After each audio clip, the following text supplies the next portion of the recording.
Happy new year to all of you. Team অ্যাস্ট্রোপিডিয়ার তরফ থেকে আপনাদের সকলকে নতুন বছরে অনেক অনেক শুভেচ্ছা, ভালোবাসা ও অভিনন্দন জানাই। নতুন বছর আপনাদের অনেক শুভময় হতুক। নমস্কার, কেমন আছেন সবাই? আশা করি সবাই খুব ভালোই রয়েছেন। Welcome to the Astropedia. আমরা আজকে আলোচনা করব একটা ধামাকা দিয়ে। তবে হ্যাঁ, একটি জিনিস আপনাদের বলে দেওয়া ভালো যে আপনারা দেখছিলেন আমাদের এই চ্যানেলে এতক্ষণ সংখ্যাতত্ত্বের সিরিজটি কন্টিনিউ হচ্ছিল। তো আমরা কিন্তু সেই সিরিজটি আবারও কন্টিনিউ করব, তবে এই ধামাকাটির পর। তবে আর দেরি না করে ডেকে নিই আবিরকে এবং শুরু করা যাক আজকের এই ধামাকা।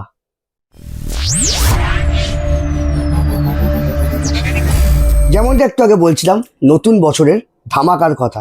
তাহলে আর দেরি না করে শুরু করি এই আজকের এই বিশেষ পর্বটি, যার নাম হলো এক ক্লিকেই এক বছর, যেখানে আমরা আলোচনা করব 2025-এ 12টি রাশির হাল হাকিকাত সংক্রান্ত বিষয়গুলি নিয়ে এবং অবশ্যই সেই রেমেডিগুলো নিয়ে।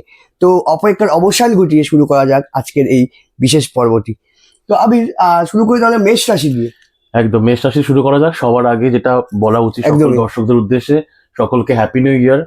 আপনাদের নতুন বছর ভীষণ ভালো কাটুক, আনন্দময় কাটুক, এবং যা যা ভালো শুভ জিনিস আপনারা ম্যানিফেস্টেশন করেছেন তা আপনারা পান। আপনাদের সকলের জন্য অফুরান শুভেচ্ছা রইল। তো শুরু করা যাক। মেষ রাশিটা তুই একদম। বলছিলিস, আমি কিছু কিওয়ার্ডস দিয়ে শুরু করি মেষ রাশির ওকে, জন্য। ঠিক আছে। আপনাদের মেষ রাশি, আমি আরেকটা জিনিস প্রথম বলে দেওয়া ভালো এখানে, এই যে প্রেডিকশনটি যাচ্ছে 2025-এর একটা জেনারেল অ্যাট্রিবিউট প্রেডিকশন, অর্থাৎ এখানে 2025-এ মেষ রাশি অথবা লগ্নের জাতক জাতিকাদের বছরটি কিরকম যাবে, তো সেক্ষেত্রে জেনারেল প্রেডিকশন। তো আপনারা মেলাবেন আমাদের সাথে। তো প্রথম হচ্ছে কিওয়ার্ডস দিয়ে আমি শুরু করি, বা একদম। কিওয়ার্ডস দিয়ে। প্রথম কিওয়ার্ডস হচ্ছে এনার্জি। প্রথম কিওয়ার্ডস এনার্জি এবং ইমপ্লিমেন্টেশন। সেকেন্ড কিওয়ার্ড যেটা হচ্ছে হতে বাধ্য, সেটা হচ্ছে ট্রান্সফরমেশন। আপনাদের এই বছর ট্রান্সফরমেশন হতে বাধ্য। Third one, break the orthodox rule বা ব্রেক দ্য অর্থোডক্স পাথ, অর্থাৎ পুরনো জিনিস, পুরনো ধ্যান ধারণা ভেঙে নতুন একটা অঙ্গীকার এবং নতুন একটা মোড়কে আপনারা নিজেদেরকে কি বলবো, নিজেদেরকে উদ্ধার করবেন বা নিজেদেরকে সেই জায়গাতে পাবেন নতুন ভাবে, এটা কিন্তু মাথায় রাখবেন। এটা হচ্ছে ব্যাপার। আর একটা বড় ডিসিশন আপনারা নিতে চলেছে, অর্থাৎ একটা ডিসিশন মেকিং ইয়ার আপনাদের 2025। এইগুলো হলো আপনাদের কিওয়ার্ড, যেটা আপনাদের কিন্তু মাথায় রাখতে হবে। আচ্ছা, আমরা জানি যে স্বাস্থ্যই হচ্ছে সম্পদ। একদম। তো হেলথ সংক্রান্ত বিষয়গুলি নিয়ে যদি আমরা আলোচনা করি, যে এনাদের শরীর কিরকম হতে পারে। বেশ, আপনারা স্ক্রিনে দেখতে পাচ্ছেন একটা ছকের মাধ্যমে আপনাদের দেখানো হচ্ছে যে মার্চ মাস পর্যন্ত গুরু বা জুপিটার সেকেন্ড হাউসে রয়েছে। এতদিন পর্যন্ত যখন গুরু আপনাদের সেকেন্ড হাউস রয়েছে, তার মানে আপনাদের হেলথ ভালো রয়েছে, আপনাদের হেলথ শুভ অবস্থান করছেন। আফটার মে মাসের পরে কেতু যাচ্ছে হচ্ছে ফিফথ হাউসে। এখানে কিন্তু দাঁতের সমস্যা তৈরি হবে, মাড়ি সংক্রান্ত সমস্যা তৈরি হবে এবং কিছুটা ইএনটির প্রবলেম দেখা যাবে। মার্চের পরে শনি 12তম রাশিতে যাচ্ছে, বা 12তম হাউসে যাচ্ছে, এটা বলা বেটার, যে 12th হাউসে যাচ্ছে শনি। তাহলে শনি এখানে কি করবে? প্রথমেই না আপনাদের ঠাকুমা বা ঠাকুরদার শরীর সংক্রান্ত একটা নেগেটিভ খবর আপনারা তখন পাবেন, বা একটা খারাপ ইঙ্গিত আসতে পারে সেই টাইমটাতে। জুন মাসে, যেটা খুব এখানে একটা ইম্পর্টেন্ট, আপনি রিমার্ক করে রাখুন আপনারা, জুন মাসে মার্স বা মঙ্গল আসছে ফোর্থ হাউস অর্থাৎ কর্কটে। তো ফোর্থ হাউসে যখনই সেখানে মার্স আসছে, মায়ের কিন্তু স্বাস্থ্যহানি বা মায়ের কিন্তু শরীর খারাপ হতে পারে। এই সময়টাই নিজেদেরকে একটু টেক কেয়ার করতে হবে। আগে থেকে যদি কিছু রোগ থাকে বা কোনো রকম অসুখ বড় কিছু থেকে থাকে, তার কিন্তু প্রতিকার যেভাবে ডাক্তারের মাধ্যমে আপনারা করছেন সেভাবে কন্টিনিউ করবেন। তাহলে মায়ের শরীর স্বাস্থ্য নিয়ে ধ্যান ধারণা রাখছেন আপনারা জুন মাসে, কেন মার্চ আসছে। আর পুরো বছর ধরে এই যে 2025, এইখানে আপনাদের কিন্তু সাবধানে থাকতে হবে, কারণ এখানে হুটহাট পড়ে যাওয়া, মাথায় চোট লাগা, পায়ে লাগা, স্পাইন প্রবলেম, এগুলো কিন্তু আপনাদের হতেই পারে এবং হবে, কারণ আপনাদের 7.5 শুরু হচ্ছে। সবথেকে ইন্টারেস্টিং জিনিস, ভালো থাকবেন। এই টাইমটাতে নিজেকে মাথায় রাখতে হবে যে কিভাবে ভালো থাকা যায়, সেটা মানসিকভাবে এবং শারীরিকভাবে দুটো কিন্তু একসাথে মাথায় রাখতে হবে।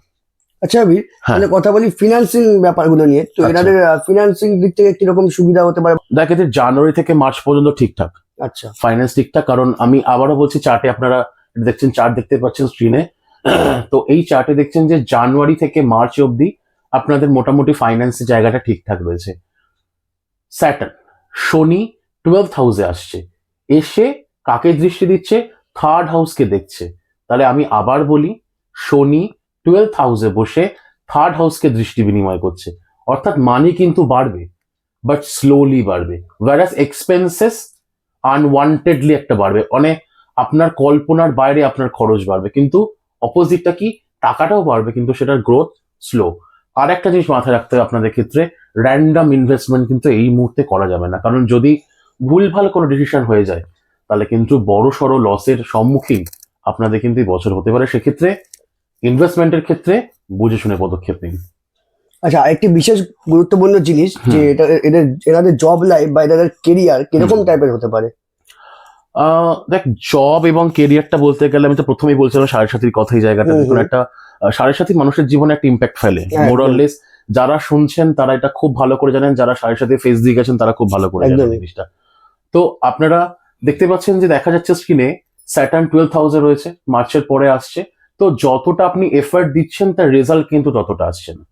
এখানে একটা ফরেন ট্রিপের জায়গা তৈরি হতে পারে। যখনই শনি 12তম রাশিতে আসে তখন কিন্তু একটা ফরেন ট্রিপের সম্ভাবনা তৈরি হচ্ছে, এবং আপনি মন প্রাণ দিয়ে চাইছেন একটা ফরেন ট্রিপ আপনার হোক, বাট দেরি হবে এবং প্রবলেম তৈরি হবে। শনি এখানে আপনাকে লেট বা ডিলে করাবে, বাট সেই টাইমেই আপনাকে এগোতে আসছে রাহু, কারণ রাহু তখন সেম, শনি যে ঘরে 12তম ঘরে বসে রয়েছে, রাহু কিন্তু সেম ঘরে বসে রয়েছে তখন 12তম ঘরে। ও কিন্তু আপনাকে ঠিক বিদেশে নিয়ে যাবে, অর্থাৎ যেই দেরিটা হচ্ছিল বা যে নেগেটিভিটি আসছিল তখন যে কোনো একটা প্রবলেম হতে পারে, তো সেই প্রবলেমটা থেকে বাঁচাতে কিন্তু রাহু আপনাকে আসছে। রাহু কিন্তু সেম, শনি যেখানে বসে রয়েছে 12th হাউসে, রাহু সেখানে বসে রয়েছে, আপনার কিন্তু বিদেশ যাত্রাটা একদম কনফার্ম করে দিল। আরেকটা জিনিস, তুই ফাইন্যান্স আর একটা কথা বলছিলি, যেটা না করলেই নয়। দেখ, আমরা কি করি, আমরা সবাই চাই যে ধর আমাদের যে কোনো বছর, সেটা যে কোনো বছর হতে পারে, সেটা একটা ভালো যায়, একদমই তাই, একটা ফ্লুয়েন্ট স্মুথ। সেটা কি হবে আসছে, দেখ আবার স্ক্রিনে আপনারা দেখতে পাচ্ছেন একটা জিনিস, যে স্যাটার্ন 12th হাউসে বসে 10th হাউসকে দৃষ্টি দিচ্ছে, অর্থাৎ 10th হাউসকে দৃষ্টি দেওয়ার কথা অর্থ হচ্ছে এখানে কিন্তু বাবার, আপনার নিজেদের বাবা বা পিতা সমান কারোরদের জব বা বিজনেসে কিন্তু প্রবলেম আসতে পারে। আমি আবার কি বলছি, স্যাটার্ন 12th হাউস 12তম ঘরে বসে 10th হাউসকে দৃষ্টি দিচ্ছে, যার ফলস্বরূপ বাবার কিন্তু কোন রকম ভাবে ফাইন্যান্সিয়াল লস বা কোনোভাবে বিজনেসে কিন্তু ডাউন হতে পারে। মে মাসে ইন্টারেস্টিংলি শুনবেন, আপনার স্ক্রিনও দেখতে পাচ্ছেন, মে মাসে জুপিটার, গুরু বা বৃহস্পতি আপনাদের থার্ড হাউসে আসছে, অর্থাৎ এখানে জব অপরচুনিটি আপনাদের বাড়বে এবং আপনারা কিন্তু রিওয়ার্ড পেতে পারেন বা কোনোভাবে আপনারা অর্থনৈতিক দিক থেকে লাভবান হতে পারেন এই টাইমটা। অর্থাৎ মোর অর লেস নেগেটিভিটি থাকলো, জুপিটার বা গুরু আপনাকে বাঁচাচ্ছে মে মাসে এসে, সেক্ষেত্রে আপনি কিছুটা স্টেবল হতে পারেন সেই টাইমটাতে। আচ্ছা, যদি তাহলে এবার কথা বলি এনাদের লাভ লাইফ বা ফ্যামিলি রিলেটেড বিষয়গুলি নিয়ে, তো কি হতে পারে এক্ষেত্রে তাহলে? দেখ, মোর অর লেস এনাদের লাভ লাইফে বা ফ্যামিলি লাইফে সমস্যা আসবে। কারণ কি, এনারা এই যে সাড়ে সাথী ঢুকছে এবং মঙ্গলের যে বছর আমরা বারবার সবাই বলছি জিনিসটা, এনারা ভীষণ আত্মপ্রত্যয় হয়ে উঠবেন এবং ওনারা ফোকাসড হয়ে যাবেন কাজের প্রতি। যখন কেউ কাজের প্রতি ভীষণ বেশি ফোকাসড হয়ে যান, তখন বাকি দিকটা তার খেয়াল থাকে না, যে আমার লাভ রিলেশন কিরকম যাচ্ছে বা ফ্যামিলি লাইফে কি টাইম দিতে হবে, কোথায় অসুবিধা, কারণ তারা এতটাই ফোকাস। আমি এটা খারাপ বলছি না, বাট আপনার যেটা করতে হবে, আপনার যেটা ব্যালেন্স আনতে হবে জিনিসটাকে, কারণ বুঝতেই পারছেন অর্থ করি টাকা পয়সা সবই ঠিক রয়েছে, কিন্তু পরিবার এবং ভালোবাসা এটা ছাড়া জীবনটা কিন্তু অসম্পূর্ণ, সুতরাং এটা কিন্তু মাথায় রাখতে হবে। আচ্ছা, any tips for the students? স্টুডেন্টদের জন্য টিপস হচ্ছে, যতটা মেহনত করবে ফল ততটাই আসবে, কিন্তু আপনাকে অপেক্ষা করতে হবে এবং ছোট ছোট কনসেপ্টের উপর জোর দিতে হবে। যারা পড়াশোনা করছে, যারা সরকারি চাকরির জন্য পড়াশোনা করছে বা যে কোনো কম্পিটিটিভ এক্সাম বা যে কোনো লেভেলে পড়াশোনা করছে, সেটা গ্রাজুয়েশন থেকে যে কোনো vocational what ever it is, সেটা কোনো এমবি হতে পারে বা যে কোনো পড়াশোনা হোক বা ইঞ্জিনিয়ারিং হতে পারে, কনসেপ্ট ম্যাপের ওপর জোর দিতে হবে। অর্থাৎ কিভাবে জিনিসটা চলবে, মানে মাইন্ড ম্যাপের ওপর কিন্তু বেশি করে আপনাদের সেই জায়গাটা জোর দিতে হবে। মানে একটা ফ্রেমওয়ার্ক তৈরি করতে হবে, আমি এইভাবে এগোবো বা আমি এইভাবে এটা চললে আমার এই পড়াটা হয়ে যাবে, সিলেবাসটা। যতটা আপনি স্মার্ট ওয়ার্ক করতে পারবেন ততটা কিন্তু আপনার ক্ষেত্রে এই বছরটা শুভ। স্টুডেন্টের জন্য এটা স্পেসিফিক ভাবে বলা। আচ্ছা, এনাদের জীবনে কি সাড়ে সাথী রয়েছে এক্ষেত্রে? সাড়ে সাথী কথা হচ্ছিল, আমি আপনাদের কাউকে ভয় দেখাচ্ছি না বা ভয় পেতেও বলছি না, বাট কশিয়াস থাকুন, আপনারা সাবধান থাকুন, সতর্ক থাকুন। এটা অ্যাকচুয়ালি ভয় দেখানোর জায়গা নয়, কিন্তু যারা আপনারা মেষ রাশি বা মেষ লগ্নে জাতক জাতিকা, তাদের কিন্তু এই 7.5 বছর মানে আপনারাই বুঝবেন যখন আপনার চিন্তাকে ওটাকে অতিক্রম করবেন। শুধু এইটুখানি বলার, আপনারা কাজ করেছেন যা লোকের সাথে ব্যবহার করেছেন বা কাউকে কিছু কমিটমেন্ট করেছেন সেগুলো রাখেনি, প্রত্যেকটি কাজের কিন্তু অডিট হবে এই 7.5 বছরে। আপনি যদি ভালো কর্ম করে থাকেন ভালো ফল, আর যদি কিছু খারাপ এদিক ওদিক হয় তাহলে কিন্তু সেটাও আপনাকে আপনার প্রারব্ধ হিসাবে ভোগ করতে হবে। আরেকটা জিনিস, অনেকের মতে 7.5 মনে হয় আপনাদের ক্ষেত্রে জিনিসটা যে ভালো খারাপ হতে পারে, এক্ষেত্রে জিনিসটা এটা কিন্তু ডিপেন্ড করে নিজস্ব বা পার্সোনাল হরোস্কোপের ওপর শনির অবস্থান কোথায়। সুতরাং 7.5 মানেই খারাপ এই ব্যাপার কিন্তু নেই, বা ভয় পাওয়ার কিছু নেই। শুধু আপনাকে বলছে একটা জিনিস, কর্মফল বিচার হবে এবং প্রত্যেকটা কাজের অডিট হবে, সেটা ভালো হলে ভালো, মন্দ হলে মন্দ। ভয় পাওয়ার কিছু নেই, ঈশ্বরের উপর বিশ্বাস রাখুন, এটা হচ্ছে 7.5 ব্যাপার। নতুন বছরে তাহলে এনাদের রেমেডি কি কি থাকতে পারে এক্ষেত্রে? মেষ রাশি জাতক জাতিকা আপনারা যারা রয়েছেন তাদের প্রথম রেমেডি হচ্ছে, আপনাদের কিন্তু একটা জিনিস বলে রাখা ভালো, রিস্ক নিতে হবে। 2025 মানে আপনার ট্রান্সফরমেশন হবেই হবে, হতে বাধ্য। আপনাকে রিস্ক নিতে হবে, কিন্তু সেই রিস্কটা কিন্তু হবে ক্যালকুলেটেড রিস্ক। মানে এমনটা রিস্ক আপনি নিয়ে নেবেন না যেটা আপনার পরে গিয়ে পস্তাতে হয় বা অনুশোচনা কাজ করে, সেটা কিন্তু মাথায় রাখতে হবে। কমফর্ট জোনটাকে আপনাদের ভেঙে ফেলতে হবে। আপনাদের নিজস্ব যে কমফর্ট জোন আপনারা তৈরি করে থাকেন সেটা কিন্তু ভাঙতে হবে, এই অচলায়তন ভাঙতে হবে। যদি না ভাঙতে পারেন তাহলে কিন্তু নতুন বছর বা 7.5 কোনোটাই আপনার জন্য শুভ হতে পারে না। নেক্সট, পায়ে এবং পায়ের গোড়ালির আপনাকে যত্ন নিতে হবে, এটা কিন্তু শনির অন্যতম রেমেডি। আপনার পা এবং পায়ের গোড়ালির যত্ন নেওয়া, এবং আপনি যদি কমিটমেন্ট করেন কাউকে, আপনি 1000% সেটাকে চেষ্টা করবেন যাতে আপনি সেই কমিটমেন্টটা পূর্ণ করতে পারেন বা পালন করতে পারেন। যদি কমিটমেন্ট পালন করতে না পারেন, কাউকে মিথ্যা প্রত্যাশা দেবেন না, তাহলে কিন্তু হতাশা আপনাকে হতে হবে বা হতাশ আপনাকে হতে হবে। আর দ্য লাস্ট জিনিস বা লাস্ট আপনার রেমেডি, 7মুখী রুদ্রাক্ষ আপনি পড়তে পারেন। এইটা একটা মারাত্মক সুন্দর ফল দেয় 7.5-তে। তো এইভাবে আপনার রেমেডিটা করুন এবং আপনাদের নতুন বছর খুব ভালো কাটুক এইভাবে। আপনারা যারা এতক্ষণ ধরে এই ভিডিওটি দেখছিলেন, তাদের মধ্যে যারা মেষ রাশি জাতক জাতিকারা রয়েছেন, তাদের যদি কোনো বুঝতে অসুবিধা হয়, অবশ্যই কমেন্ট বক্সে কিন্তু কমেন্ট করে জানাতে ভুলবেন না। আমরা যথাযথ সাহায্য করার চেষ্টা করব। তাহলে শুরু করি আবির, নেক্সট রাশি অর্থাৎ কালপুরুষের দ্বিতীয় রাশি বৃষ রাশি নিয়ে। যদি বৃষ রাশি সম্পর্কে যদি আলোচনা করা যায়, তো কি কিওয়ার্ড তুমি এখানে ইউজ করতে চাইবে? বৃষ রাশির ক্ষেত্রে যে কিওয়ার্ডস আমি দিতে চলেছি, প্রথম হচ্ছে স্টেবিলিটি, দ্বিতীয় opportunity, and the last one is more connection. অর্থাৎ এই 2025 সালে এনাদের প্রচুর নতুন নতুন কানেকশনস আসবে। এর ডিটেলসটা পরে যখন আলোচনা করছি তখন আনছি, বাট এই তিনটে কিন্তু আপনার জন্য মেন কিওয়ার্ডস এখানে রইলো। আচ্ছা, যদি কথা বলি বৃষ রাশি দিয়ে জাতক জাতিকাদের হেলথ সংক্রান্ত বিষয়গুলি নিয়ে, তো কিরকম টাইপের হতে পারে এক্ষেত্রে? এনাদের হেলথ কম বেশি ব্যালেন্স থাকবে এই বছরটা। জুন মাসে আপনাদের একটু স্টমাক রিলেটেড বা পেট সংক্রান্ত, পিত্ত সংক্রান্ত, পাকস্থলী সংক্রান্ত সমস্যা কিন্তু আসতে চলেছে, বা শারীরিক প্রবলেম একটু পায়ের দিক থেকে হতে পারে। নখের যদি কিছু প্রবলেম হয়ে থাকে সেক্ষেত্রে হতে পারে। তবে সেপ্টেম্বর মাসে এনাদের কিন্তু একটু মেন্টাল ইস্যুস আসতে পারে, কোনো ক্ষেত্রে অ্যাংজাইটি হতে পারে, কাজের প্রেশার বাড়তে পারে। এর ক্ষেত্রে কিন্তু কিছু কিছু জায়গায় এনাদের কিন্তু ফ্রাস্ট্রেশন তৈরি হতে পারে এবং আলটিমেটলি কিছু জায়গায় ডিপ্রেশনে তৈরি হতে পারে। এটা কিন্তু ব্যালেন্স থাকলেও কিন্তু একটা এখানে মুশকিল ব্যাপার চলেছে এখানটা। আচ্ছা, যদি তাহলে কথা বলি এনাদের ফিনান্স বা কেরিয়ার সংক্রান্ত বিষয়গুলি নিয়ে, তো কিরকম কি হতে পারে? ফাইন্যান্স এদের বাড়বে। ফাইন্যান্স এখানে পজিটিভ। এখানে কর্মক্ষেত্রে প্রমোশন দেখা যেতে পারে, আপনাদের ক্ষেত্রে প্রমোশন হচ্ছে। এবং সবথেকে ভালো আপনাদের ফেম, আপনারা নিজেদের নাম যশ বৃদ্ধি করতে পারেন এই বছর, এবং সেটা নাম যশ বৃদ্ধি পাবে। সব থেকে ইন্টারেস্টিং, যারা চাইছিলেন নতুন কিছু ক্রয় করতে, সেটা প্রপার্টি হোক, সেটা কোনো অ্যাসেট হোক, কোনো গেজেট হোক, হোয়াট এভার ইট ইজ, সেটা কিন্তু ক্রয় হওয়ার একটা দারুণ কার্ড বা চান্সেস এখানে রয়েছে আপনাদের এই 2025 সালের এই বছরে। এবং আরেকটা ইন্টারেস্টিং জিনিস হচ্ছে এখানে আপনাদের নিজেদের জন্য যে অ্যাডভাইস, মানে ওনারা যেটা নিজেদের জন্য মানে অন্যকে অ্যাডভাইস করেন, এটাতে অনেকের কাজ হতে পারে এই বছরে। বাট নিজেদের জন্য কিন্তু নিজের অ্যাডভাইস অনেক ক্ষেত্রে কাজে লাগবে না, সেক্ষেত্রে একটু ভালো বন্ধু বা ভালো গাইডের পরামর্শ নিন, যাতে কিন্তু ভালো হয়। বাট ওভারঅল ফাইন্যান্সের দিকটা এই বছরে 2024-এর তুলনায় 2025-এর বৃষ রাশি বৃষ লগ্নের মানুষদের ক্ষেত্রে অনেক বেশি পজিটিভ এবং দারুণ একটা কি বলবো হাইট নিতে চলেছে আপনাদের ক্ষেত্রে জিনিসটা।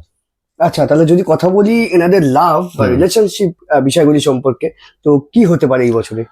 যারা প্রথমেই বলে রাখি, যারা অবিবাহিত বা আনম্যারিড, তাদের কিন্তু বিয়ে প্রবল যোগ তৈরি হচ্ছে আপনাদের। বাট জুলাই মাস থেকে কিন্তু সমস্যা বাড়বে রিলেশনশিপের ক্ষেত্রে, কারণ এখানে যে ট্রানজিশনটা হচ্ছে, কেতুর সাথে যে ট্রানজিশন হচ্ছে, সেখানে কিন্তু একটা সমস্যা তৈরি করছে, যার ফলস্বরূপ কিন্তু সন্দেহবাতিকতা তৈরি হতে পারে। এবং সেদিক থেকে নিজেদের মধ্যে ছোট ছোট সমস্যা মিটিয়ে নিন, তাতে কিন্তু একটা হেলদি সম্পর্ক তৈরি হতে পারে, নাহলে কিন্তু একটু অসুবিধা দেখা যাচ্ছে। ওভারঅল যাদের বিয়ে হয়নি তারা কিন্তু বিয়ের যোগ সম্পূর্ণ তৈরি হচ্ছে, আপনারা তৈরি হন কিন্তু। আচ্ছা, যারা হুম। স্টুডেন্ট আছে, হুম। তো স্টুডেন্টদের জন্য কি টিপস হতে পারে এই ক্ষেত্রে তাহলে? প্রথম হচ্ছে যারা মাস মিডিয়া মাস কমিউনিকেশন পড়াশোনা করছে বা হুম। জার্নালিজম পড়াশোনা করছে, আপনাদের জন্য এই বছরটা যুগ যুগ জিও। যারা আর্টিফিশিয়াল ইন্টেলিজেন্স পড়াশোনা করছেন তারা একদম হিপি হুররে। আর যদি যারা ফাইন্যান্স সাবজেক্ট নিয়ে পড়াশোনা করছে তারা কিন্তু এই বছরে একটুখানি গ্রোথ দেখতে পাবেন, কারণ আপনাদের কিন্তু ডাইভার্সিফিকেশন হতে চলেছে, অর্থাৎ একটা নতুন দিক খুঁজতে চলেছে, সেটা আপনার মাথায় রাখতে হবে। আর তিনটে ক্ষেত্রে সব থেকে বেস্ট যাচ্ছে এদের পড়াশোনার দিক থেকে, এআই, ফাইন্যান্স এবং সর্বোপরি যারা media mass media communication journalism করছেন এদের ক্ষেত্রে জিনিসটা কিন্তু খুব বেস্ট হতে চলেছে। আচ্ছা আচ্ছা, যদি কথা বলি এনাদের তাহলে কি কোনো ফরেন কান্ট্রি ট্রিপ কি কিছু হতে পারে, কি কিছু এখানে দেখা যায় কি? একটা ফরেন কান্ট্রি যোগ বা ফরেন ট্রিপ এই বছর ওনাদের কার্ডে ডেফিনেটলি রয়েছে। হুম।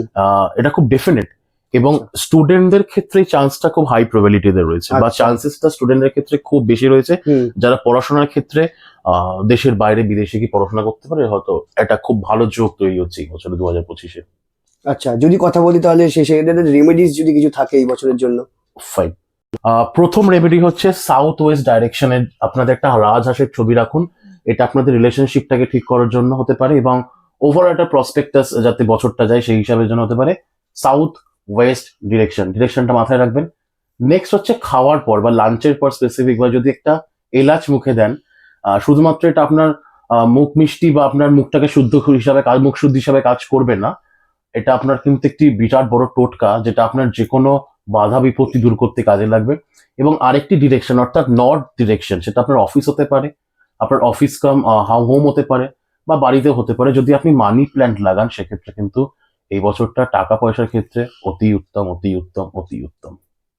আপনারা যারা যারা এতক্ষণ ধরে এই ভিডিওটি দেখছিলেন, তাদের মধ্যে যারা বিশ্বরাশি জাতক জাতিকারা রয়েছেন তারা কিন্তু অবশ্যই এই রেমেডিটি কিন্তু পালন করার চেষ্টা করবেন। আশা করি এটি অনেকটা কাজ দেবে। এবং আপনারা শেয়ার করুন আপনাদের যারা বিশ্বরাশি জাতক জাতিকারা বন্ধু বান্ধব যদি কোনো কেউ থাকে, তো কমেন্টও করতে পারেন এবং আপনারা কিন্তু যথাযথ কিন্তু যদি কারো সাহায্য কিছু করার- অসুবিধা হয় সেক্ষেত্রে আমরা কমেন্ট করুন, আমরা অবশ্যই। যথাসাধ্য চেষ্টা করবো আপনাদের কমেন্টে রিপ্লাই করে আপনাদের একদমই। বোঝানোর। এবার তাহলে আসা যাক রাশি চক্রের তৃতীয়তম রাশি অর্থাৎ মিথুন রাশি সম্পর্কে। আমি মিথুন রাশি জাতক জাতিকাদের জন্য কিওয়ার্ডস কি হতে পারে এক্ষেত্রে? শুরু করা যাক তাহলে এটাদের ক্ষেত্রে। আপনাদের জন্য হলো 4টে keyword: SWOT, strength, weakness, opportunity and threats. এইটা আপনারা নিজেরা যদি অ্যানালাইসিস করলে বুঝতে পারবেন যে 2025 আপনাদের হাতের মুঠোয় রয়েছে, এবং সেইভাবে কিন্তু আপনি নিজেদেরকে সেই জায়গায় বা হাইটটায় পৌঁছাতে পারবেন। আপনাদের কাছে অ্যানালিসিস করার জায়গা রয়েছে, আপনারা নিজের স্ট্রেংথ বোঝেন, নিজের উইকনেস বোঝেন, এবং আপনারা সব থেকে ভালো বোঝেন আপনার অপরচুনিটি কোথায় এবং কারা বা কে আপনার জীবনে বা আপনার কাজে থ্রেটস হয়ে দাঁড়াচ্ছে। সুতরাং বাকিটা আপনার নিজের হাতে। এটা হলো আপনাদের জন্য কিওয়ার্ডস, এটা হচ্ছে ব্যাপার। আচ্ছা, যদি কথা বলি তাহলে এনাদের হেলথ বা স্বাস্থ্য সংক্রান্ত বিষয়গুলির ওপর কি হতে পারে? আপনাদের 2025-এ হেলথ ক্ষেত্রে একটুখানি আপনাদের বুঝে শুনে চলতে হবে। আপনাদের পরিবারের কিন্তু স্বাস্থ্য নিয়ে একটু মানে আপনাদের সাবধান থাকতে হবে। আপনাদের যাদের থাইরয়েডের সমস্যা রয়েছে, আপনাদের থাইরয়েডে একটু ডাক্তারি পরীক্ষাটি করে নেবেন, কিন্তু থাইরয়েড এখানে বাড়তে পারে। এর ফলস্বরূপ ক্ষেত্রে আপনারা অতিরিক্ত ওজন আপনারা গেইন করতে পারেন বা ওয়েট গেইন করতে পারেন। এটা একটা জিনিস দেখাতে পারে আচ্ছা। 2025 এনাদের ক্ষেত্রে। সর্দি কাশি ব্যাপারটা লেগে থাকবে কম বেশি সারা বছর ধরে, সিজনাল ফ্লু হতে পারে সেক্ষেত্রে। এবং যারা আপনারা ম্যারিড, এই বছরে কিন্তু আপনারা বেবি প্ল্যানিং করতে পারেন, এবং আপনাদের কার্ডে কিন্তু এটি রয়েছে এই বছরের জন্য। আচ্ছা, যদি কথা বলি তাহলে এনাদের ফিনান্স সংক্রান্ত বিষয়গুলি নিয়ে কিরকম টাইপের কি যেতে পারে এই বছরে? আপনারা স্ক্রিনে দেখতে পাচ্ছেন যে শনি 10th হাউসে বসে রয়েছে। শনি 10th হাউসে বসা মানে হচ্ছে পয়সা বাড়ানোর একদম একটা ফুল চেষ্টা থাকবে আপনাদের ভিতরে। আপনারা চেষ্টা করবেন যতটা পরিমাণে টাকা কামিয়ে নেওয়া যায় এই বছরটিতে। জব এবং প্রফেশনের ক্ষেত্রে কিন্তু একটা বড় রদবদল হতে পারে বা একটা বড় ড্রাস্টিক চেঞ্জ হতে পারে এই ক্ষেত্রে, কিন্তু জব এবং প্রফেশনের ক্ষেত্রে। ট্রাভেলের ক্ষেত্রে এই ক্ষেত্রে ট্রাভেল হতে পারে কিসের ক্ষেত্রে, ইভেন আমি বলছি ফরেনের ট্রাভেল পর্যন্ত হতে পারে। আচ্ছা, হ্যাঁ। সেটা পড়াশোনা সংক্রান্ত হতে পারে এবং যে কোনো ফাইন্যান্সের কাজের সংক্রান্ত হতে পারে, জব সংক্রান্ত হতে পারে, বাট একটা ট্রাভেল ওনাদের কার্ডে কিন্তু এই বছরে রয়েছে। আচ্ছা, এটা কিন্তু ব্যাপার। আচ্ছা, যদি কথা বলি তাহলে এনাদের লাভ বা রিলেশনশিপ সংক্রান্ত বিষয়গুলি নিয়ে তো কিরকম কি যেতে পারে এই বছরে? এই বছর সমস্যা বাড়বে। আপনাদের কিন্তু এই বছর কম বেশি সমস্যা বাড়বে, তাই জন্য প্রথম থেকেই বছরের একদম প্রথম থেকেই সিদ্ধান্ত নিয়ে দিন ঠান্ডা মাথা, কুলকুল মাথা। কিন্তু এক্ষেত্রে একটা সুখবর রয়েছে। আচ্ছা। যারা আনম্যারিড, আপনারা স্ক্রিনে আবারও দেখতে পাচ্ছেন জুপিটার ফার্স্ট হাউসে। মে মাসের পরে জুপিটার ফার্স্ট হাউসে, এখানে কিন্তু আপনাদের যারা অবিবাহিত তাদের কিন্তু বিয়ের সম্ভাবনা তৈরি হচ্ছে, অর্থাৎ বিয়ে কিন্তু আপনাদের এই বছরে হতেই পারে। যারা অবিবাহিত এক্ষেত্রে কিন্তু একটা গুরুত্বপূর্ণ অ্যাট্রিবিউট হিসেবে কিন্তু কাজ করছে এখানটা। আচ্ছা, তাহলে কি যারা স্টুডেন্ট আছে তাদের জন্য যদি কোনো টিপস দিতে চাও তুমি এক্ষেত্রে? এক্ষেত্রে স্টুডেন্টসদের এই বছরে হায়ার স্টাডিজ হবেই, হবেই। এবং দারুণ ভাবে হায়ার স্টাডিজ হবে। রিসার্চের ক্ষেত্রে দারুণ একটা গুরুত্ব ওনারা পাবেন। আচ্ছা, নেক্সট হচ্ছে যারা গভর্নমেন্ট জবের জন্য পড়াশোনা করছেন বা বিভিন্ন কম্পিটিটিভ এক্সামের জন্য বসছেন, তারা কিন্তু এই বছর 100% সাকসেসফুল হতে পারেন, যদি আপনার ব্যক্তিগত হরোস্কোপ সেখানে সাপোর্ট করে। আমি কিন্তু কথাটা বারবার বলছি যে মিথুন রাশি মানেই বা লগ্ন মানেই কিন্তু ব্যাপারটা নয়, আপনার সেখানে নিজস্ব ব্যক্তিগত হরোস্কোপকে বা আপনাদের গ্রহের গোচর বা ডিগ্রি কিন্তু সাপোর্ট করতে হবে। যদি করে যায় তাহলে কিন্তু একদম জ্যাকপট এই বছরে। আচ্ছা, তো এনাদের জন্য কি আরো কি কিছু অ্যাড করা যেতে পারে, কিছু কি হতে পারে এদের লাইফে? আরো বিভিন্ন ডেটে হতে পারে, তার মধ্যে প্রথম হচ্ছে ইমোশনাল হয়ে পয়সা খরচ করা। আচ্ছা, ইমোশনাল হয়ে পয়সা খরচ করা। নেক্সট হচ্ছে এনাদের মায়ের শরীর স্বাস্থ্যটা একটু খারাপ চলছিল, আপনাদের মায়ের শরীর স্বাস্থ্যটা খারাপ চলছিল, বাট মার্চ মাসের পর থেকে এটা কিন্তু গুড সাইন যে আপনাদের মায়ের শরীর আবার ঠিক হয়ে যাচ্ছেন এবং পরিবার সমৃদ্ধ হবে এবং আরো ভালোভাবে আপনারা জীবন কাটাবেন। নেক্সট হচ্ছে আপনাদের না যে কোনো কিছু রোগ যেটা কন্টিনিউ হয়েই থাকে, মানে কম বেশি ধরুন একবার যদি আপনার ধরুন পেটের সমস্যা, তো এটা লেগেই থাকছে সারা বছর, বা আপনার সর্দি সারা বছর লেগেই থাকছে, তো এইখান থেকে একটু সাবধানে থাকতে হবে। বাদ বাকি কিন্তু মানে খুব একটা নেগেটিভ ব্যাপারটা কিন্তু এই বছরে কিছু সেভাবে নেই। এটা হচ্ছে আচ্ছা, এই ব্যাপার। নতুন বছরে তাহলে এনাদের জন্য কি রেমেডিস হতে পারে এক্ষেত্রে? যেটা আপনারা করতে পারেন 2025-এর জন্য, প্রথম আপনারা এমেথিস্ট করতে পারেন, আর দ্বিতীয়ত রয়েছে আপনাদের জন্য চারমুখী রুদ্রাক্ষ। আপনারা দুটোই একসাথে করতে পারেন, সেক্ষেত্রে কিন্তু আপনারা একটা ভালো ফলাফল পেতে পারেন, বা যেটুখানি নেগেটিভিটি কাটানো যায় এই দুটো রেমেডি কিন্তু 100% চেষ্টা করে যাতে আপনাদের নেগেটিভিটিটা কাটে এবং আপনারা শুভ ফলটা পান। এটা হচ্ছে ব্যাপার। একদমই। আপনারা যারা যারা এতক্ষণ ধরে ভিডিওটি দেখছিলেন, তাদের মধ্যে যারা মিথুন রাশির জাতক জাতিকারা রয়েছেন, তারা কিন্তু কোনো রকম কোনো বুঝতে অসুবিধা হলে অবশ্যই কিন্তু নির্দ্বিধায় কিন্তু কমেন্ট করে জানাতে পারেন। আমরা কিন্তু তার যথাযথভাবে আপনাদের কিন্তু সাহায্য করার কিন্তু চেষ্টা করব। কালপুরুষের রাশিচক্রের তৃতীয় রাশি মিথুন রাশি সম্পর্কে আমরা আলোচনা করলাম। এবার তবে আলোচনা করা যাক কালপুরুষের রাশিচক্রের পরের রাশি অর্থাৎ চতুর্থ রাশি কর্কট রাশি সম্বন্ধে। আমি কর্কট রাশির ক্ষেত্রে কিওয়ার্ডস কি কি হতে পারে? কর্কট রাশি 2025-এর প্রথম কিওয়ার্ডস হচ্ছে ওন আইডেন্টিটি, আচ্ছা, নেক্সট হচ্ছে এমপ্যাথেটিক, এবং তৃতীয় বা থার্ড ওয়ান হচ্ছে প্রফেশনাল গ্রোথ। এনারা বা আপনারা 2025 সালে নিজের একটা প্রফেশনাল গ্রোথ 100% দেখতে পাবেন। সেটা মানে কাঙ্ক্ষিত ছিল, আপনারা চাইছিলেন, কিন্তু এই বছরটা আপনাদের সেটি দেবে। এটা হচ্ছে কিওয়ার্ডস। পরবর্তী আলোচনায় পুরোটা আমরা আবার আসছি বিস্তারিত ভাবে, তো আমরা বাকিটা আলোচনা করছি এই তিনটে কিওয়ার্ডস নিয়ে। এটা হচ্ছে একদম। আচ্ছা, যদি কথা বলি তাহলে এনাদের হেলথ রিলেটেড সংক্রান্ত বিষয়গুলি নিয়ে, তো কিরকম কি যেতে পারে 2025-এ? আরেকটা আমি হেলথে বলার আগে একটা সুখবর দিয়ে দিই ওনাদের, সেটা হচ্ছে আপনাদের ঢাইয়া শেষ হচ্ছে, 2.5 বছর একটু সমস্যা দিয়ে গেছে, একটু মুক্তি পাবেন। এটা হচ্ছে ব্যাপার। আচ্ছা, মার্চ 2025 এর আগে পর্যন্ত, মার্চ 2025 আগে পর্যন্ত কিন্তু আপনাদের কিছু সমস্যা হতে পারে। সেক্ষেত্রে আপনারা স্ক্রিনে দেখতে পাচ্ছেন মার্চ 2025 যখন শনি রেট্রোগেট হচ্ছে বা শনি যখন তার ঘর পরিবর্তন করছে, সেক্ষেত্রে বিপির প্রবলেম বাড়ছে, ইএনটির সমস্যা বাড়ছে, বিপির প্রবলেম বাড়ছে, ইএনটির সমস্যা বাড়ছে এবং স্টমাক রিলেটেড সমস্যা বাড়ছে মার্চ 2025-এর আগে পর্যন্ত। এটা হচ্ছে হেলথ সংক্রান্ত ব্যাপার। আচ্ছা, আর যেটা না বললেই নয়, যে ফিনান্সের সংক্রান্ত বিষয়গুলি নিয়ে এরা কিরকম কি যেতে পারে 2025 এবারে? মার্চ অব্দি একটা প্রবলেম থাকবে কম বেশি, একটা আপস অ্যান্ড ডাউন থাকবে। কিছু ক্ষেত্রে যারা পেনশন ভোগ তাদের পেনশনে কোনো সমস্যা হতে পারে, টাকা করে আটকাতে পারে বা কোনো ডকুমেন্টেশনের প্রবলেম হতে পারে। এগুলো আপনারা দেখতে পাচ্ছেন মার্চের আগে পর্যন্ত। আফটার মার্চ, মার্চের পরে আপনাদের অপরচুনিটি বাড়ছে সেক্ষেত্রে, কারণ ঢাইয়া শেষ হচ্ছে, নতুন একটা অপরচুনিটি শনি আপনাদের দিচ্ছে, সেক্ষেত্রে অপরচুনিটি আপনারা পাচ্ছেন এবং সেটাকে গ্র্যাব করুন, কাজে লাগানোর চেষ্টা করুন। নেক্সট হচ্ছে আটকে থাকা কাজ, যে কোনো আটকে থাকা কাজ শুরু হবে মার্চের পর, সেটা প্রপার্টি সংক্রান্ত হতে পারে, আর সেটা কোনো ডিল হতে পারে, বা কোনো একটা নতুন ভেঞ্চার হতে পারে। এই যে কটা কাজ মধ্যে কথা আটকে ছিল সেটা কিন্তু একটা নতুন দিগন্ত দেখতে পাবে, এটা একটা ব্যাপার। আর বিদেশ যোগ বা ফরেন একটা ট্রিপ, সেটা এডুকেশনাল হোক বা সেটা ফাইন্যান্সিয়াল জব রিলেটেড হোক, এটা কিন্তু এনাদের কার্ডে রয়েছে 2025-এ, অর্থাৎ এটা কিন্তু হবে। বিদেশ যোগটা একটা কিন্তু হবে ডেফিনেটলি। কিন্তু হ্যাঁ, একটা জিনিস বলো, আপনাদের কিন্তু পার্সোনাল যে হরোস্কোপ, তার গ্রহের ডিগ্রি কিন্তু ম্যাটার করবে বিদেশ ভ্রমণের ক্ষেত্রে। মানে এমনটা নয় যে যদি সে ফর এক্সাম্পল 100 জন কর্কট রাশি, তো 100 জন বিদেশ যাবে, না, যোগ তৈরি হচ্ছে, কিন্তু সাপোর্ট কে করবে? আপনার পার্সোনাল হরোস্কোপের যে গ্রহরা যে ডিগ্রিতে বসে রয়েছে তাদের সমীকরণ কিন্তু শেষ কথা বলবে, এটা হচ্ছে ব্যাপার। আরেকটা জিনিস, এই বিদেশ ভ্রমণের কথা হিসেবে বলার, যারা বিদেশ ভ্রমণ করবেন বা যারা করতে ইচ্ছুক, একটা রেমেডি কিন্তু এখানে বলে দিই, সেটা হচ্ছে যে নন ভেজটা খাওয়া যাবে না শনিবার করে। আচ্ছা, শনিবার করে একটু ভেজ থাকুন ওই কটা, অন্ততপক্ষে মার্চের পর থেকে যারা বিদেশ যেতে চাইছেন, এটা কিন্তু একটা গুরুত্বপূর্ণ অ্যাট্রিবিউট বা রেমেডি আপনাদের ক্ষেত্রে। আপনারা এটাকে কাজে লাগান এবং বিদেশ ভ্রমণের যে সুবর্ণ সুযোগ সেটাকে গ্র্যাব করে নিন। আচ্ছা, যদি কথা বলি তাহলে এটা লাভ লাইফ নিয়ে, তো কি যেতে পারে, কিরকম যেতে পারে 2025-এ? সম্পর্ক গভীর থেকে গভীরতর হবে। আচ্ছা, কিন্তু কিন্তু কিন্তু সমস্যা বাড়বে, ঝগড়া বাড়তে পারে এপ্রিলের আগে পর্যন্ত। আচ্ছা, এবং ফ্যামিলির সাথেও একটা অমত তৈরি হবে, বা ফ্যামিলির মধ্যে একটা কিংবা মতানৈক্য থাকবে না, বা মতের মধ্যে অমিল থাকবে। আচ্ছা, এপ্রিল আগে পর্যন্ত, তাহলে এই এপ্রিল আগে পর্যন্ত মাসগুলো কিন্তু একটু সাবধান। সেটা ফ্যামিলি লাইফ হোক বা সেটা লাভ লাইফ হোক, সেটা কিন্তু একটু সমস্যা হতে পারে। আর একটু খুঁটিনাটি ঠিক করে নিলে বাকি বছরটা ঠিকঠাক, কোনো অসুবিধা নেই। স্টুডেন্টদের জন্য যদি কোনো টিপস দিতে চাও তুমি? ইচ্ছা পূরণের বছর এটা। আচ্ছা, স্টুডেন্টদের জন্য এটা ইচ্ছা পূরণের বছর। এবং আপনারা এখন স্ক্রিনে দেখতে পাচ্ছেন যে 12th হাউসে জুপিটার।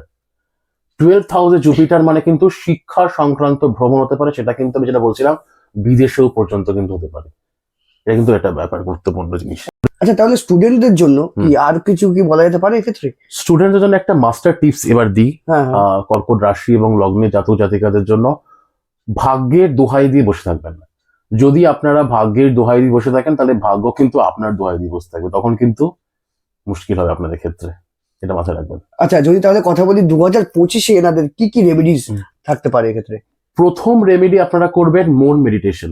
আমাদের চ্যানেলে এর ভিডিও আগেও গেছে মন মেডিটেশনে, আমরা ডেসক্রিপশন বক্সের লিংক দিয়ে রাখছি। একদমই একদমই। তো আপনারা সেখান থেকে চেক আউট করতে পারেন জিনিসটা, এবং দেখে নিতে পারেন যে কিভাবে আপনারা মন মেডিটেশন করবেন। এটা কিন্তু খুব গুরুত্বপূর্ণ একটা ইমপ্লিকেশনস আপনাদের লাইফে। নেক্সট, বিষ্ণু সহস্র নাম। বিষ্ণু সহস্র নাম যদি আপনারা করতে না পারেন বা নিজেরা উচ্চারণ করে মন্ত্র উচ্চারণ করে না বলতে পারেন, আপনারা মিউজিক সিস্টেমে চালিয়ে শুনুন। এটা ইউটিউবে 100% অ্যাভেলেবেল, যে কোনো ক্ষেত্রে আপনারা টাইপ করে সেটা পেয়ে যাবেন। বিষ্ণু সহস্র নাম কিন্তু আপনাদের করতেই হবে। একটা ডিরেকশনের কথা বলি, আপনারা স্ক্রিনে দেখতে পাচ্ছেন সাউথ ওয়েস্ট ডিরেকশন। এখানে একটা ফ্যামিলির ছবি রাখুন, আপনারা আপনাদের নিজস্ব ফ্যামিলির একটা ফুল ফ্যামিলির ছবি রাখবেন সাউথ ওয়েস্ট ডিরেকশনের ক্ষেত্রে, এটা মাথায় রাখবেন। এবং এটা কিসের জন্য দিলাম? এটা আপনার লাভ লাইফ এবং পরিবার পরিজন সমৃদ্ধ ইত্যাদির জন্য। আরেকটা জিনিস, সেটা হচ্ছে একটা রুদ্রাক্ষ আপনারা পড়তে পারেন। ওনারা একটা রুদ্রাক্ষ পড়তে পারে, সেক্ষেত্রে 3মুখী অথবা 4মুখী, সেটা কিন্তু বিচার করে নিতে হবে আপনার ব্যক্তিগত হরোস্কোপে বৃহস্পতি কোন জায়গায় বসে রয়েছে। এটা হচ্ছে ব্যাপার। আপনারা যারা যারা এতক্ষণ ধরে এই ভিডিওটি দেখছিলেন, তাদের মধ্যে যারা কর্কট রাশি জাতক জাতিকা রয়েছেন, অবশ্যই কিন্তু কমেন্ট করে জানাবেন। যদি কোথাও কোনো অসুবিধা হয়, আমরা কিন্তু যথাযথ সাহায্য করার আপনাদের চেষ্টা করব। আমরা আজকের এই পর্বে আলোচনা করলাম কালপুরুষের রাশিচক্রের 4টি রাশি সম্বন্ধে। আপনারা কিন্তু ভাববেন না যে এই সিরিজটি কিন্তু এখানেই শেষ হয়ে যাচ্ছে। আমরা কিন্তু পরবর্তী পর্বে কিন্তু আলোচনা করবো বাকি রাশিগুলি সম্পর্কে। ততক্ষণের জন্য আপনারা কিন্তু এইভাবেই আমাদের চ্যানেলের সঙ্গে জুড়ে থাকুন। একদম, এবং সেটাই। এবং প্রথম আজকে যেটা বলছিল ওর ইনফার্জনের লাস্ট আমি একটু শেষ করি, কনক্লুশনে আসি, যে প্রথম 4টি রাশি যারা জাতক জাতিকা রয়েছেন, আমি প্রথমবারও বলে দিয়েছিলাম এটা জেনারেল প্রেডিকশন, যে দেখুন ব্যক্তিগত হরোস্কোপ শেষ কথা বলে, সে তার উপর কোনো কারোর কথাই হয় না। এটা জেনারেল প্রেডিকশন, আপনারা কম বেশি ম্যাচ করবেন। এবং যারা প্রথম 4টি রাশি আজকে ছিলেন, অর্থাৎ মেষ, বৃষ, মিথুন এবং কর্কট, এই রাশির যারা জাতক জাতিকা বা লগ্নের যারা জাতক জাতিকা রয়েছেন, তারা কিন্তু নিজে তো ভিডিওটি দেখছেন, এবং যারা আপনি চেনেন, আপনার বন্ধু বান্ধব পরিবার যারা আপনার এই 4টি রাশি থেকে বিলং করে, তাদের সাথে শেয়ার করুন, এবং তারা যেন জানতে পারে, তারা যেন এই সমানভাবে উপযোগী হতে পারে এবং রেমেডিগুলো করে যারা নিজেদের জন্য বেটারমেন্ট করতে পারে। এটাই হচ্ছে শেষ কথা। একদমই। এবং ভিডিওটি অবশ্যই যদি ভালো লেগে থাকে আপনাদের, তো অবশ্যই যেটা করতে হবে সেটা হলো চ্যানেলটিতে একটি লাইক করে দিতে হবে। এবং যদি চ্যানেলে নতুন হয়ে থাকেন, অবশ্যই কিন্তু সাবস্ক্রাইব করে দিতে কিন্তু ভুলবেন না, কারণ সাবস্ক্রাইব না করলে কিন্তু আপনারা পরবর্তী ভিডিওগুলো মিস করে যাবেন। কেমন লাগলো এই এপিসোডটি আপনাদের, অবশ্যই কমেন্ট বক্সে জানাতে ভুলবেন না। দেখা হবে পরের পর্বে, ততক্ষণের জন্য নমস্কার।